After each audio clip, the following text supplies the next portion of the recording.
శ్రీరామ రామ రామేతి రమే రామే మనోరమే సహస్రనామ తత్తుల్యం రామనామావరాననే శ్రీరామ రామ రామేతి రమే రామే మనోరమే సహస్రనామ ఓం నమో భగవతే వాసుదేవాయ నమః.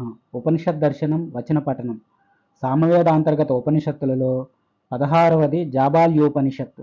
శ్లోకం: జాబాల్యోపనిషద్యేజ్య పరతత్వ స్వరూపకం పరమైశ్వర్య విభవం రామచంద్ర పదం భజే.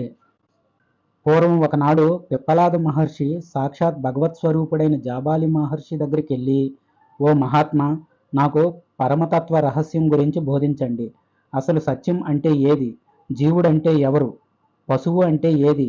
ఈశానుడెవడు? మోక్షాన్ని పొందే ఉపాయం ఏది అని ప్రశ్నించాడు. జాబాలి మహర్షి చెబుతున్నాడు, పిప్పలాద, మంచి ప్రశ్నలే అడిగావు. నేను ఏ విధంగా వీటిని గురించి సుబ్రహ్మణ్య స్వామి ద్వారా తెలుసుకున్నానో అదే విధంగా చెబుతాను విను.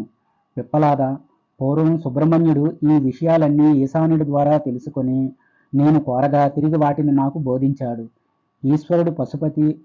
ఆయన అహంకారంతో వ్యాపించినప్పుడు సంసారంతో కూడిన జీవుడవుతున్నాడు. అలా అయిన జీవుడే పశువు. సర్వజ్ఞుడు, సృష్టి స్థితి సంహార తిరోభావ అనుగ్రహాలచే పంచకార్యాలను చేసేవాడు. సర్వేశ్వరుడు అయిన శివుడే పశుపతి. జీవులందరూ పశువులు. ఈ పశురూప జీవులందరికీ పతి కాబట్టి ఈశ్వరుడు పశుపతి అయ్యాడు. పిప్పలాదుడు, జాబాల, జీవులందరూ పశువులుగా ఎలా అయ్యారు? ఆ జీవులందరికీ ఈశ్వరుడు పశుపతి ఎలా అయ్యాడు?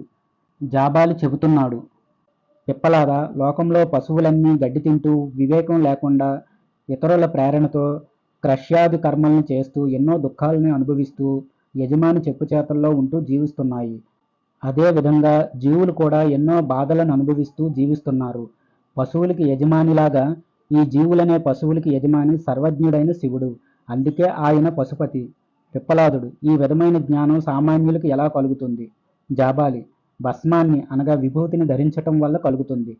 పిప్పలాద, విభూతిని ఏ ఏ ప్రదేశాల్లో ఎలా ధరించాలి? జాబాలి, సజ్జోజాతాది పంచబ్రహ్మ మంత్రాలతో ముందుగా భస్మాన్ని తీసుకొని అగ్నిరితి భస్మ అనే మంత్రంతో దాన్ని అభిమంత్రించి మానస్తోకే మంత్రంతో నీళ్లు కలిపి శిరస్సు, లలాటం, భుజాలు, మూపులు లాంటి ప్రదేశాలలో త్రాయుషం జమదగ్నేహి త్రయంబకం యజామహే అనే మంత్రాన్ని పఠిస్తూ అడ్డంగా 3 రేఖలుగా పెట్టుకోవాలని వేదవాదులు వేదాల్లో చెప్పారు. ఈ వ్రతాన్ని శ్రద్ధగా ఆచరించేవాడికి పునర్జన్మ ఉండదు. పిప్పలాద, ఈ విభూతిని ధరించే విధానం గురించి సనత్కుమారుల వారు ప్రమాణంగా చెప్పారు. త్రిపుండ్రధారణలో ఉండే 3 రేఖలు లలాటం నుంచి కనుబొమ్మల మధ్య దాకా ఉండాలి. ఈ రేఖలలో మొదటి రేఖ గార్హపత్యాగ్ని ఆకారం, రజోగుణం, భూలోకం, స్వాత్మ, క్రియాశక్తి, ఋగ్వేదం, ప్రాతస్సవనంగా ఉంటుంది. దీనికి అధిదేవత బ్రహ్మదేవుడు.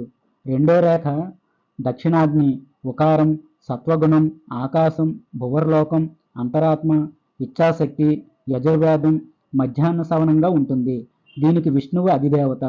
మూడో రేఖ అహవనీయాగ్ని, మకారం, తమోగుణం, స్వర్గలోకం, పరమాత్మ, జ్ఞానశక్తి, సామవేదం, సాయం సవనంగా ఉంటుంది. దీనికి అధిదేవత మహాదేవుడు.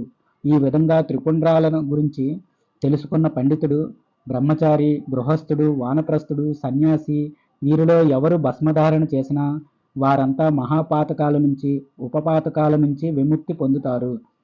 త్రిపుండ్రధారణ చేసినవాడు, వేదాధ్యయనం చేసినవాడు, సకల దేవతల్ని ధ్యానించినవాడు, సకల తీర్థాలలో స్నానం చేసినవాడు, అన్ని రుద్ర మంత్రాలని జపించినవాడు అవుతాడు. అతడికి జన్మ లేదు. సామవేదాంతర్గత ఉపనిషత్తులలో 16వది జాబాల్యోపనిషత్తు సమాప్తం. స్వస్తి. జయ శ్రీరామ. సామదాంతర్గతమైన కేన ఇత్యాది ఉపనిషత్తులకు శాంతి మంత్రము. ఓం ఆప్యాయంతు మమాంగాని వాక్ ప్రాణుచక్ష స్మ్రోత్ర మధోబల ఇంద్రియాని చ సర్వాణి సర్వబ్రహ్మోపనిషదం మాహం బ్రహ్మ నిరాకుర్యాం మామా బ్రహ్మ నిరాకరోత్. అనిరాకరణ మస్త్వ నిరాకరణం మేంస్తు తదాత్మని నిరతేయ ఉపనిషచ్చు ధర్మహతే మయి సంతు తే మయి సంతు. ఓం శాంతి శాంతి శాంతి.